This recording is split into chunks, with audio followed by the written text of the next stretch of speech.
नमस्कार मेरे प्यारे साथियों, स्वागत है आपका अपनी हिस्ट्री क्लास में। साथियों, आज हम उत्तर वैदिक काल के बारे में जानेंगे। तो किसके बारे में पढ़ेंगे आज, किसके बारे में जानेंगे भाई? किससे ज्यादा विचार विमर्श करेंगे? तो करेंगे हम, शॉर्ट में लिख देता हूं, ठीक है। उत्तर वैदिक काल, उत्तर वैदिक और काल। उत्तर वैदिक काल के बारे में कैसे जानेंगे भाई? देखो, उत्तर वैदिक काल जो है वो ऋग्वेद ग्रंथ के बाद, यानी ऋग्वेद काल के बाद में जो ग्रंथ बने उन ग्रंथों पर आधारित जो काल है वो है उत्तर वैदिक काल, ठीक है। और उत्तर वैदिक काल में, अब देखो यहां पर वैदिक काल को हम दो भागों में जानते हैं, जानने की कोशिश भी करते हैं, ठीक है। जानते किस प्रकार से हैं? क्योंकि जिन भाई जिस काल की जानकारी हमें वेदों से मिलती है उसे वैदिक काल। वैदिक काल को दो भागों में जानते हैं, एक पूर्व वैदिक काल और एक उत्तर वैदिक काल। पूर्व वैदिक काल में हम किसके बारे में ज्यादा जानकारी जुटाते हैं? तो वो होती है ऋग्वेद काल से संबंधित। जो आर्य लोग थे, वो आर्य लोग जो थे वो ऋग्वेद काल के समय में उन्होंने किस प्रकार से अपना राज्य विस्तार किया, यानी उस समय कबीले थे, कबीलों का विस्तार किस प्रकार से किया, उनका धार्मिक जीवन कैसा था, सामाजिक जीवन कैसा था, आर्थिक जीवन, राजनीतिक जीवन किस प्रकार से था, वो सारी जानकारी हम कौन से काल में पढ़ते हैं या जानते हैं? तो पूर्व वैदिक काल। पूर्व वैदिक काल के अंतर्गत भी कौन सा काल? तो ऋग्वेद काल, ठीक है। उसके बाद में जो काल शुरू होता है उस काल को कहते हैं उत्तर वैदिक काल। और उत्तर वैदिक काल किस पर आधारित है? तो भाई ऋग्वेद काल के बाद में, यानी ऋग्वेद ग्रंथ के बाद में जिन ग्रंथों का संकलन हुआ, यानी रचना उत्तर वैदिक काल में हुई, जैसे सामवेद, यजुर्वेद और अथर्ववेद। तो उत्तर वैदिक काल किस पर आधारित है? सामवेद, यजुर्वेद और अथर्ववेद, ठीक है। तो ऋग्वेद काल के बाद में कौन से बचे कुछ तीन वेदों पर आधारित जो समय है वो होता है उत्तर वैदिक काल। और उत्तर वैदिक काल का समय कितना है? तो उत्तर वैदिक काल का जो समय है वो लगभग 1000 ईसा पूर्व से लेकर 1000 ईसा पूर्व से लेकर 600 ईसा पूर्व तक, ठीक है। अब एक चीज याद रखना, क्योंकि पिछली वीडियो के माध्यम से हमने सामवेद और यजुर्वेद के बारे में पढ़ा था। अब जो हम पढ़ेंगे वो पढ़ेंगे अथर्ववेद के बारे में, यानी कि उत्तर वैदिक काल का ही एक ग्रंथ है जिसका नाम है अथर्ववेद, ठीक है। तो किसके बारे में पढ़ेंगे हम? अथर्ववेद। इधर लिख देता हूं, चलो इसके नीचे लिखता हूं। तो किसके बारे में पढ़ेंगे? तो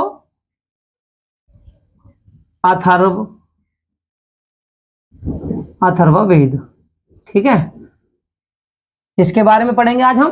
तो अथर्ववेद, ठीक है। अब होता क्या है भाई उत्तर वैदिक काल में?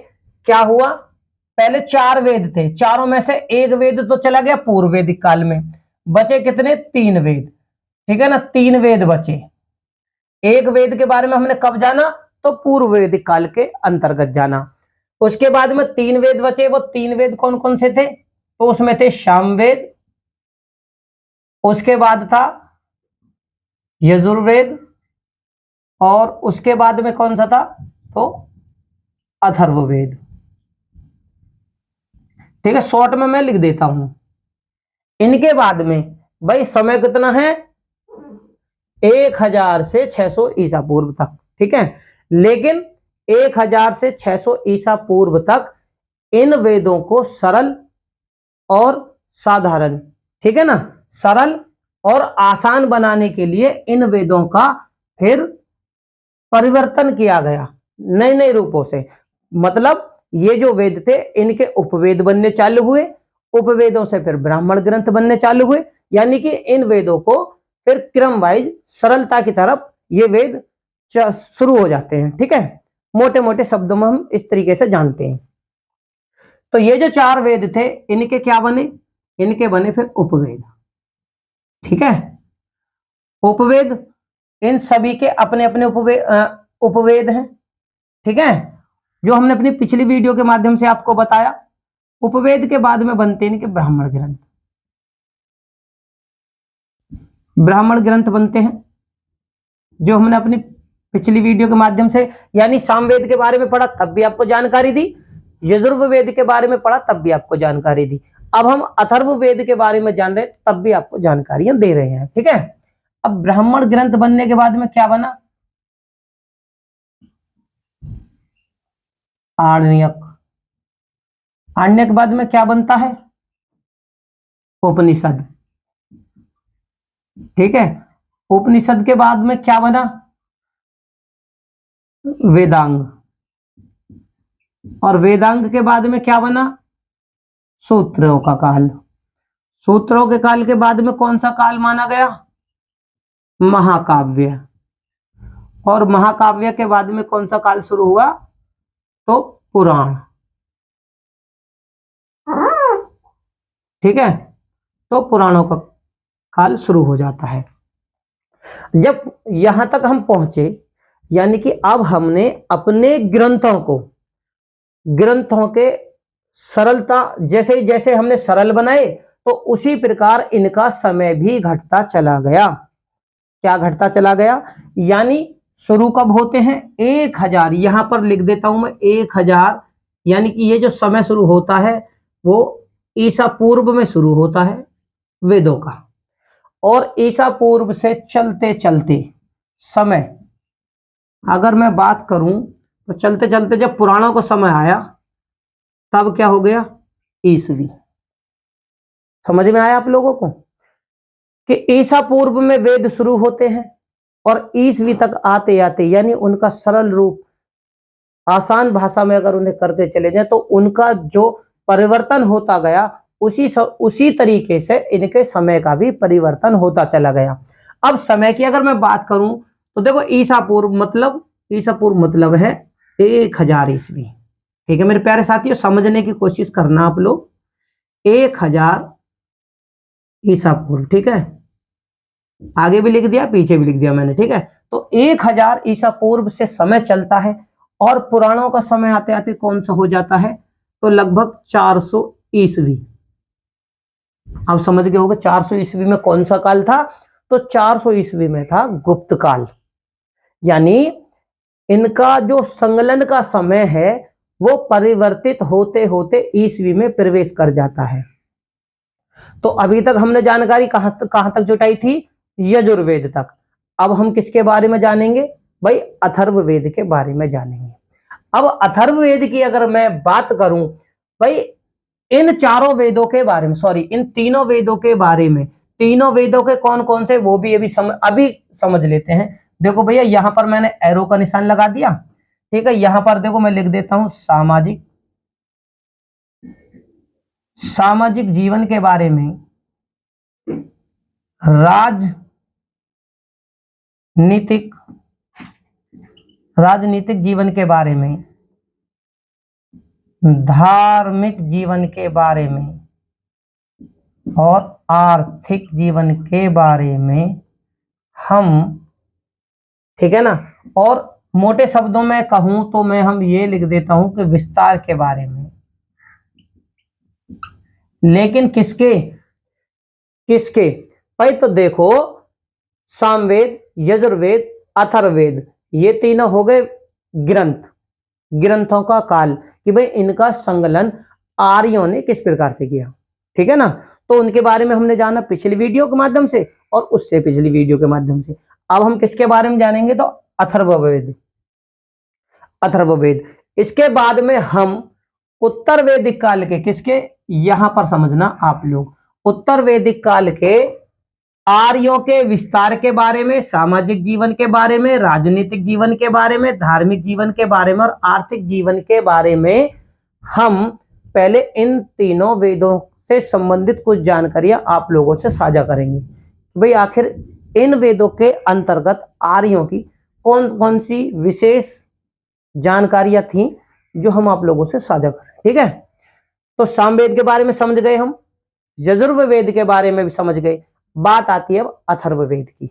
भाई जो अथर्ववेद है इसकी रचना इन सभी वेदों के अंत में होती है। किस में होती है? तो अंत में। यहां लिख देता हूं, अब मैं इसे मिटा खत्म करता हूं और यहां लिखता हूं अथर्ववेद।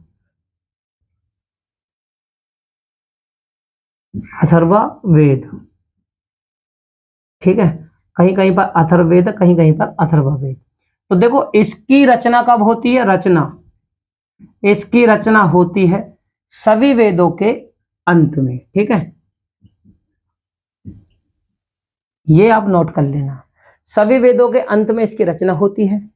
और इस अथर्ववेद में कितने?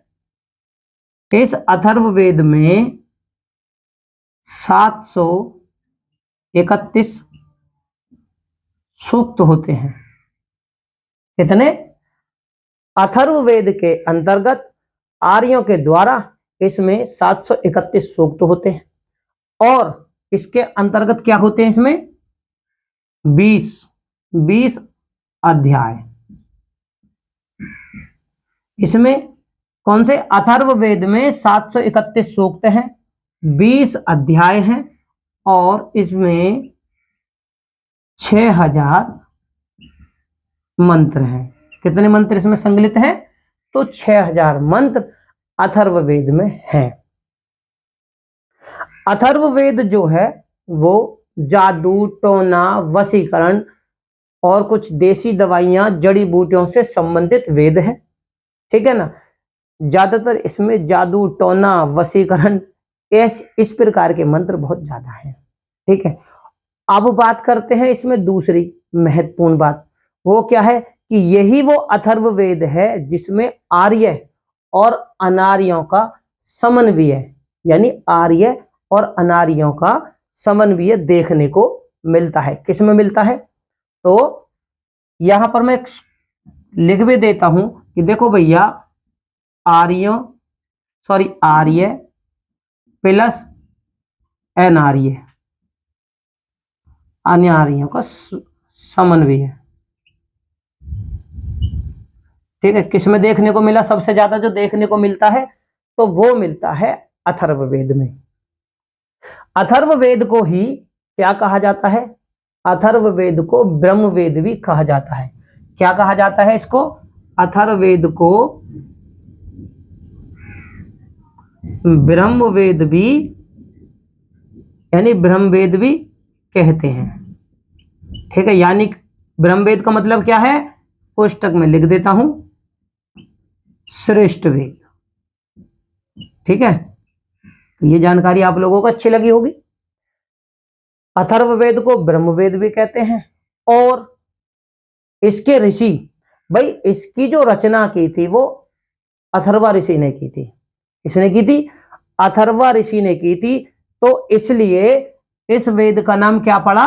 अथर्ववेद। इसके पुरोहित लिख दूं, पुरोहित, कहीं पर पुरोहित भी देखने को मिलता है, प्लस, यानी कि आप इसे कह सकते हैं इसके पुरोहित। इसके पुरोहित यानी इनका जो काम था, है ना, इसकी रचना किसने की थी? रचनाकार, अथर्ववेद के रचनाकार लिखता हूं भाई, देखो इसकी रचना, ठीक है ना, किसने? अथर्व ऋषि। ठीक है ना, जिस कारण इस वेद को क्या कहा गया?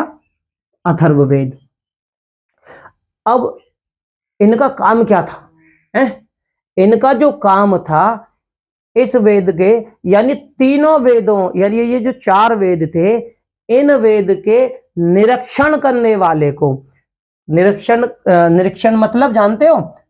यानी इन वेदों का कि कार्य सही हो रहा है या नहीं हो रहा है, विधि विधान सही है या नहीं है, ठीक है ना, मंत्रों का उच्चारण सही है या नहीं है, तो इन सभी का निरीक्षण करने वाले को क्या कहा गया?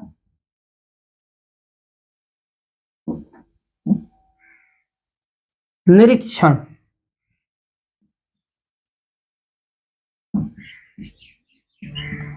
तो निरीक्षण करने वाले कौन, क्या कहा गया? उनको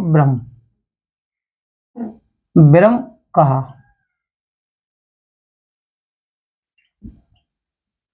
ठीक है ना, आप ये भी कह सकते हैं, ठीक है, आप क्या कह सकते हैं इसको?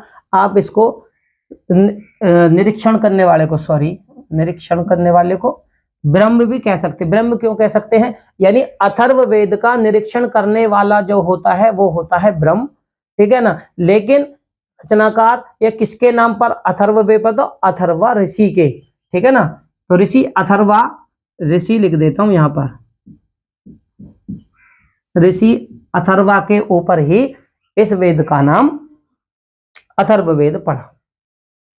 मेरे प्यारे साथियों, चैनल मेरा नया है, अगर मेरी वीडियो आप लोगों को अच्छी लगे तो इसे ज्यादा से ज्यादा लाइक करें, शेयर करें, चैनल पर नए हो तो चैनल को सब्सक्राइब करें।